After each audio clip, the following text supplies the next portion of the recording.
Hi, welcome back to Truth Fairy Tidbits. I am the Truth Fairy, and what I'm doing here on this channel is attempting to share some of the information that I came across several years ago that helped me to deprogram from my statist mindset and among other programmed things that we'll get into eventually.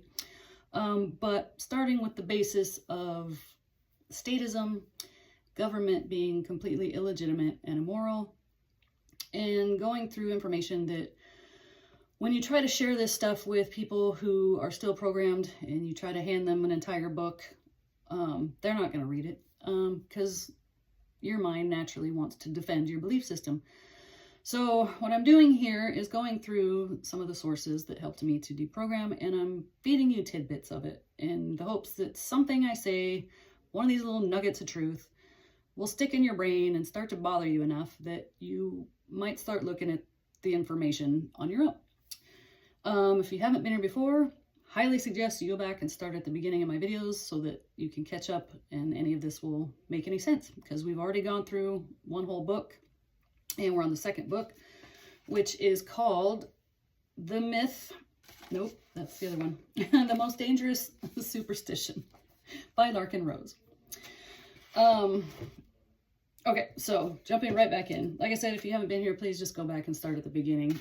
I'm starting to get comments of people asking me why would bring up things like COVID in regards to talking about government programming and stuff. And if you would go back and start at the beginning of my videos, it would make a little bit more sense. We're going to get into that probably when we get through this book. The scam that is virology. Viruses do not exist. Plenty of information and sources out there that prove it. And that's another one of the things, because you've been so ingrained to believe in viruses your whole life and the authority of government and doctors and the pharmaceutical companies and all of that bullshit. That's one of the things that people, especially in the last few years, are willing to like fight you over by just trying to show them the information that proves that what you've been told your whole life is wrong. So that's going to be fun to get into because I'm very passionate about that one. But like I said on the last video, I'm trying to start with the basis because you need to understand from the base level of everything that we've been taught our whole life is a lie and it's bullshit. And these couple of sources about government being illegitimate and nothing but a theft-funded ruling class that we don't need, this is the stuff that'll help you start to understand that. And then when we get into the other things, it'll be easier for you to comprehend and accept that those things are also lies. So throwing that out there, go back and start at the beginning if you're new here. Okay, so back into the myth of authority. It's a superstition. It's just a belief system that we've been ingrained with. Authority, no such thing. And nobody has the right to rule over you, etc., etc. So this little section is getting into the offshoots of the superstition and other things besides government itself that claim to be authority and that people believe to be legitimate. Here we go. I got Puppy on my lap today, so we'll see if she stays there. Here we go. Okay, there is a large collection of terminology that grows out of the concept of authority. What all such terms have in common is that they are simply, already, here we go, that they imply a certain legitimacy to one group of people forcibly controlling another group. Here's just a few examples. Government. As mentioned before, government is simply a term for the organization or group of people imagined to possess the right to rule. And here comes my other dog. No, sir. Okay, we're gonna see. Nope, no, sir. No, all right, I'll be right back. Okay, sorry for that quick interruption. Stupid brats. All right, back to the beginning of this. Government. As mentioned before, government is simply the term for the organization or group of people imagined to possess the right to rule. Many other terms describing parts of government, such as president, congressman, judge, and legislature, reinforce the supposed legitimacy of the ruling class. Next term is law. The terms law and legislation have very different connotations from the words threat and command. The difference, again, depends on whether the ones issuing and imposing such laws are imagined to have the right to do so. If a street gang issues commands to everyone in its neighborhood, no one calls such commands laws. But if government issues commands through legislative process, nearly everyone calls them laws. In truth, every authoritarian law is a command backed by threat of retaliation against those who do not comply. Whether it is a law against committing murder or against building a deck without a building permit, it is neither a suggestion nor a request, but a command backed by threat of violence, whether in the form of forced confiscation of property, imposing fines, or kidnapping of a human being, imprisonment. What might be called extortion, if done by the average citizen, is called taxation when done by people who are imagined to have the right to rule. What would normally be seen as harassment, assault, kidnapping, and other offenses are seen as regulation and law enforcement when carried out by those people claiming to represent authority. Of course, using the term law to describe inherent properties of the universe, such as laws of physics and mathematics, has nothing to do with the concept of authority. That's not what this book is about. Furthermore, there's the concept called natural law, which is very different from statutory law, legislation. The concept of natural law is that there are standards of right and wrong intrinsic to humanity that do not depend upon any human authority, and that in fact supersede all human authority. Just clarifying that. Natural law is a thing. Just the basics of right and wrong that all humans are already inherently created with, okay? Nothing to do with the law he's referring to in the book, which is made up laws that man make up. Okay. Another derivative of the concept of law is the concept of crime. The notion that breaking the law is morally wrong implies that the command being disobeyed is inherently legitimate, based solely upon who gave the command. If a street gang tells a store owner, "Give us half of your profits or we will hurt you," no one would consider the store owner a criminal if he resisted such extortion. But if the same demand is made by those wearing the label of government, then the demand being called law and taxes, then that very same store owner would be viewed by almost everyone as a criminal if he refused to comply. The terms crime and criminal do not by themselves even hint at what law is being disobeyed. It is a crime to slowly drive through a red light at an empty intersection. It is a crime to murder one's neighbor. 100 years ago, it was a crime to teach a slave to read. In 1940s Germany, it was a crime to hide Jews from the SS. In Pennsylvania, it is a crime to sleep on top of a refrigerator outside. Literally, committing a crime means disobeying the commands of politicians, and a criminal is anyone who does so. Again, this implies that authority, the authority issuing and enforcing the laws, has the right to do so. I'll make a quick point right here because people are going to be like, well, murder, that's a wrong, okay? There's certain things that's part of natural law. Not hurting other people is part of natural law. It doesn't need to be, you don't need to write it down and have politicians stamp their approval to know that murdering somebody is wrong, okay? Simply right versus wrong. So again, calling someone a criminal who murders somebody, that's an actual crime.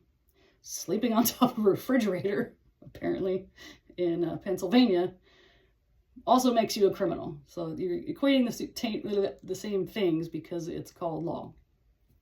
He'll get further into that later. I just want to make that point. Okay. The next term is lawmakers. There's a strange paradox involved in the concept of lawmakers in that they are perceived to have the right to give commands, impose taxes, regulate behavior, and otherwise coercively control people. The people in government, legislatures, are seen as having the right to rule, but only if they exert their supposed authority by the way of certain accepted political rituals. When they do, the lawmakers have the exclusive right to give commands and hire people to enforce them, a right no other individuals possess. The general public honestly imagines that morality is different for lawmakers than it is for everyone else. Demanding money under threat of violence is immoral theft, but it is seen as taxation when the politicians do it. Bossing people around and forcibly controlling their actions is harassment, intimidation, and assault, but it is seen as regulation and law enforcement when politicians do it. They are called lawmakers rather than threat makers because their commands, if done via certain legislative procedures, are seen as inherently legitimate. They are seen as authority, and obedience is seen as a moral imperative. Okay, last one we'll cover today, law enforcement. And this is where people are going to get upset. And this is the part, we started talking about this, that offended me the most when I started reading this book, because I used to be very pro law enforcement. I grew up in a law enforcement household. And so this obviously is offensive if you still back the blue and all that crap. Law enforcement, one of the most common examples of authority, wears the label of police or law enforcement. The way they are regarded and treated by others shows quite plainly that they are viewed not simply as people, but as representatives of the entity called authority, to which very different standards of morality are believed to apply. Suppose, for example, someone was driving a car without wearing a seatbelt. If an average citizen noticed that and forced the driver to stop and demanded a large sum of money from him, the driver would be outraged. It would be viewed as extortion, harassment, and possibly assault and kidnapping. But when one claiming to act on behalf of government does the exact same thing by flashing his lights and chasing the person down if he doesn't stop, then issuing a ticket, such actions are viewed by most as being perfectly legitimate. In a very real sense, the people who wear badges and uniforms are not viewed as mere people by everyone else. They are viewed as the arm of an abstract thing called authority. As a result, the properness of police officer behavior and righteousness of their actions are measured by a far different standard than the behavior of everyone else. They are judged by how well they enforce the law rather than by whether their individual actions conform to the normal standards of right and wrong that apply to the rest of us. The difference is voiced by the law enforcers themselves, who often defend their actions by saying things like, "I don't make the law, I just enforce it." Clearly, they expect to be judged only by how faithfully they carry out the will of the lawmakers, rather than by whether they behave like civilized, rational human beings. Okay, I'm going to stop it right there for today, because that's a lot to process when you start talking shit about law enforcement. Trust me, my family does not like me about this one. But the point being made there is, when you try to say, law enforcement, they think they have rights that the rest of us don't. And they will argue with you that that's not true. But again, the constant point I'm making is, if you don't have the right to do it, what gives them the right to do the exact same thing? The only thing that gives them that is everybody's belief that there's an authority that can impose things that other people can't do. I can't, like he said, I can't pull you over and demand money from you because you're not wearing your seatbelt. But because a guy in a costume with a badge pulls you over, he can demand money from you because government authority. Does that make any sense on how that gives them a right that everybody else does not have? Do you get it? They now have a right to extort money from you. And people can argue like, well, that's a silly law, and so that makes sense. And, if somebody murders somebody, then there should be, cops, police, law enforcement to stop that. Okay, that's a good point. Somebody should stop that. But guess what? You and I also have the right to stop somebody from murder. Do you see? That's a natural law. That is a right that all of us have. Now, if I stop somebody by using a firearm that I own, they're going to tell me that, I'm probably going to go to jail because, again, government. But in reality, all human beings have that same right to defend themselves against being murdered or to defend somebody that you see being murdered, okay? But I don't have the right to extort you for a traffic infraction for running a stop sign, but somehow government does, okay? There's the line. Natural law versus man's made-up laws. Every human being has the same natural rights to defend yourself, to not be stolen from, to protect your family. Those are all inherent rights that everybody has the right to do, okay? Putting on a costume and a badge gives this other group all these extra rights to do things to you that I'm not allowed to do to you, okay? That's the point. I hope that's starting to make a little bit of sense. The other last thing I'll say about that is I'm just enforcing the law, just doing my job. Do you see how that's even worse than the one making the law? The one giving the order, and I think he's already made this point, the ones giving the order are actually not as bad as the ones who follow the orders and carry out the orders. Okay? You see the distinction? If I'm over here telling my neighbor to go kill you, that's awful. I shouldn't be doing that. I don't have the right to force anybody to do anything. But if that only gets carried out by the person following my order, then they go, well, I was just following orders, right? Happened in Germany. Just doing my job, just following orders. So it's a cop-out, pun intended, for law enforcement to hide behind the bullshit excuse of, well, I don't make the laws, I just enforce them. But if you're enforcing shit that's illegitimate and immoral, and you're enforcing things that the rest of us don't have the right to enforce, but you're going to hide behind, well, I just enforce it, I just want my paycheck. So yeah, that's where I start to understand, and I'm sorry if this offends anybody, but I get super annoyed with it too. Most cops are just road pirates.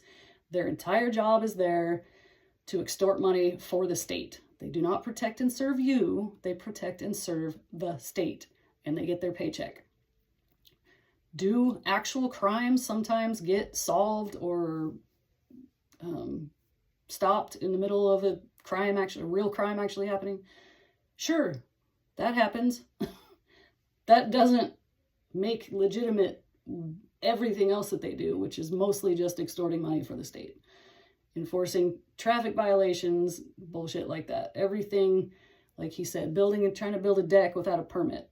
Some enforcer will come and think it's perfectly okay to demand money from you. And if you resist, eventually they will drag you away and put you in a cage because you didn't pay the government to do something with your own property.